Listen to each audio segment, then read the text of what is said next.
السلام علیکم ناظرین، میں ہوں آپ کی ہنا۔ ہمارے ناول کا نام ہے چھوٹی چودرائن۔ چلیے چلتے ہیں چوتھے پارٹ کی طرف۔ جب رافیل کی آنکھ کھلی وہ کمرے سے باہر نکل آیا۔ صحن میں زرکا نے چارپائیاں ڈال رکھی تھیں اور کچے فرش پر پانی سے چھڑکاؤ کر رہی تھی۔ رافیل نے زرکا سے ماں کا پوچھا۔ اس نے بتایا کہ وہ حویلی چلی گئی ہے اور ابا کھیتوں میں گیا ہے چکر لگانے، پھر بھینسوں کا دودھ نکال کر حویلی میں دے کر آئے گا۔ چودھری صاحب کا بھینسوں کا ملازم چھٹی گیا ہے۔ زرکا نے رافیل کو ساری بات بتائی۔ رافیل نلکے پر آ گیا، منہ دھو کر باہر نکل آیا۔ پیچھے سے زرکا نے آواز دی، جلدی آ جانا، میں گھر میں اکیلی ہوں۔ اماں تو پہلے ہی دیر سے آتی ہیں، آج ابا بھی دیر سے آئے گا۔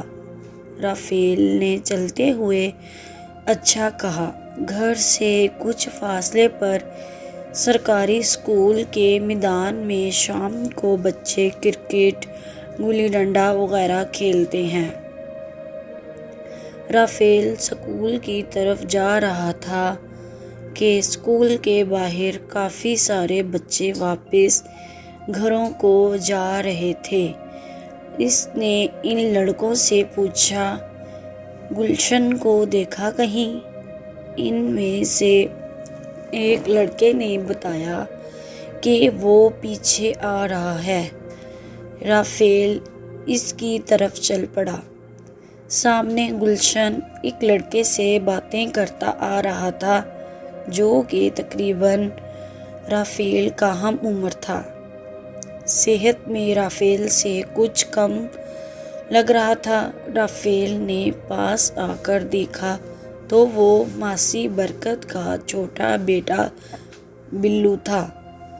گلشن اسے قریب آتے دیکھ کر چپ ہو گیا۔ رافیل سے بولا، آج کدھر رہ گیا تھا تو؟ کھیلنے ہی نہیں آیا؟ گلشن رافیل سے تقریباً 2-3 سال بڑا تھا، یعنی 12 یا 13 سال کا تھا، مگر قد و قامت سے زیادہ لگتا تھا جیسے کہ گاؤں کے لڑکے لگتے ہیں۔ وہ بہت تیز اور باخبر لڑکا تھا اور رافیل کا یار تھا۔ گلشن نے ماسی برکت کے بیٹے بلو کو کہا، جو میں نے سمجھایا ہے سمجھ گیا ہے تو؟ بلو نے ہاں میں سر ہلایا تو گلشن نے اسے کہا کہ پھر ٹھیک ہے تو جا، کل ملیں گے۔ بلو سر ہلا کر چلا گیا۔ اس کے جاتے ہی رافیل بولا، کیا فلم چلا رہا ہے تو میرے بغیر؟ گلشن اس کے کندھے سے ہاتھ گزار کر گلے میں ڈال کر بولا، اپنے یار کے بنا کچھ نہیں کرتا میں، چل آ گھر چلیں۔ پہلے بات بتاؤ، بلو سے کیا بات کر رہا تھا تو؟ گلشن وہیں کھیت کی پگڈنڈی پر بیٹھ گیا اور رافیل سے بولا، نیچے بیٹھ، بات بتاتا ہوں۔ گلشن بولا، ماسی برکت کی بیٹی شادو، وہ مائکے آئی ہوئی ہے، مجھے دیکھ کر کل مسکرا رہی تھی اور اشارے کر رہی تھی کھیتوں سے چارہ لاتے ہوئے، ساتھ میں بلو بھی تھا۔ میں نے آج اسے پکڑ لیا اور اسے وعدہ کیا ہے کہ سائیکل چلانا سکھاؤں گا۔ شادو کو میرا سلام کہنا اور کسی سے کچھ نہیں کہنا ورنہ تیری خیر نہیں۔ اس نے وعدہ کیا ہے کہ سلام دے گا اور کسی کو کچھ نہیں بتائے گا کیونکہ اسے سائیکل چلانے کا بہت شوق ہے۔ رافیل بولا، پر سائیکل تیرا ابا لے کر جاتا ہے پھیری لگانے کے لیے، ابا شام کو آ جاتا ہے اور میں سائیکل اسے اسکول والے میدان میں سکھا دوں گا۔ اس نے شادو کو پیغام دے کر اس کا جواب بھی دیا تو؟ رافیل بولا، ٹھیک ہے، ماسی برکت خود 40 سالہ بیوہ عورت تھی جو کہ چودھری صاحب کے گھر میں کام کرتی ہے، پیشہ ور دائی بھی تھی۔ اس کی ایک 25 سالہ جوان شادی شدہ بیٹی ہے، دوسرا بیٹا کاشف ہے، تقریباً 20 سال کا ہے۔ اس کی شادی اپنی بہن کی نسرین سے ہوئی ہے۔ وٹا سٹا رواج کے مطابق اس کی بیوی اس کی بہن سے بھی بڑی ہے، تقریباً 28 سال کی لڑکی ہے، اور شادو کا گھر والا تقریباً 35 سالہ بندہ ہے جو کہ راج مستری ہے۔ گلشن بولا، رافیل عذرا پر نظر رکھنی ہے، یہ تو بڑی چھپی رستم نکلی۔ رافیل بولا، اب نظر میں بات آ گئی ہے، اب نہیں بچ سکتی۔ گلشن بولا، گھر چلیں، اسکول میں بات کریں گے۔ دونوں گھروں کی طرف چل پڑے۔ رافیل گھر آ گیا، ابا ابھی تک نہیں آیا، ورنہ ہی اس کی اماں آئی تھیں۔ گھر میں صرف اس کی بہن زرقا تھی جو کہ چارپائی پر لیٹی ہوئی تھی۔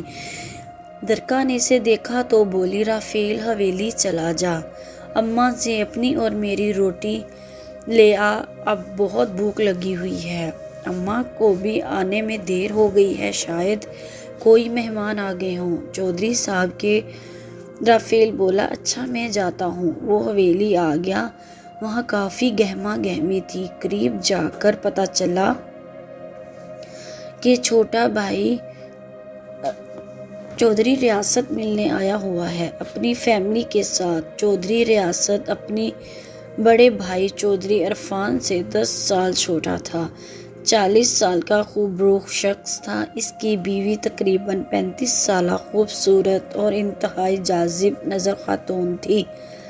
ان کے 2 بچے، ایک بیٹی جو 12 سال کی تھی، ایک بیٹا جو کہ 9 سال کا تھا۔ رافیل کچن میں گیا جہاں اس کی ماں برتن سمیٹ رہی تھی اور چھوٹی چودرائن رومانہ پاس کھڑی اسے کام سمجھا رہی تھی۔ رافیل کو دیکھ کر رومانہ بولی، نورین، رافیل آ گیا ہے، اس کو کھانا دے کر بھیج دے۔ نورین بولی، بی بی جی۔ رومانہ باہر چلی گئی۔ نورین، میں نے کھانا ڈال کر دیا، رافیل نے کہا۔ تم کھانا کھا لو اپنے ابا کا زرقا سے کہنا ٹوکرے کے نیچے رکھ دے، کہیں بلی نہ کھا جائے۔ رافیل کھانا لے کر صحن سے گزر رہا تھا، اسے ارم چودھری نے بلایا۔ رافیل پاس چلا گیا اور بولا، جی بی بی نیلی۔ ارم کو سب گھر میں نیلی بلاتے تھے۔ اس وقت ارم رخشندہ اور ان کی چاچی یعنی چودھری ریاست کی بیوی مہر بانو، جسے سب مہرو بی بی کہتے ہیں، اس کے دونوں بچے بیٹھے ہوئے تھے۔ مہرو بولی، نیلی، یہ لڑکا کون ہے؟ نیلی بولی، آنٹی، آپ نے نہیں پہچانا اسے؟ مہرو آنکھیں سکڑتے ہوئے بولی، ارے یہ تو نورین کا بیٹا رافیل ہے۔ نیلی بولی، آنٹی یہ وہی ہے، اتنی جلدی بڑا ہو گیا ہے، یہ تو بالکل چھوٹا سا بچہ تھا۔ نیلی، آنٹی یہ 10 سال کا ہے لیکن لگتا بڑا ہے۔ مہرو بولی، ہاں یہ تو چھوٹا سا ہے مگر لگتا بڑا ہے۔ اور چندہ اس کی 12 سالہ بیٹی کا نام تھا، اس کے بیٹے کا نام فراز تھا۔ نیلی بولی، جی آنٹی ایسا ہی ہے۔ نیلی بولی، رافیل ایسا کرو، یہ کھانا یہاں رکھو، ہمیں دکان سے بوتل لا دو۔ رافیل بوتل لینے چلا گیا، واپس آیا تو نیلی بی بی اور باقی سب اٹھ کر اندر جا چکے تھے۔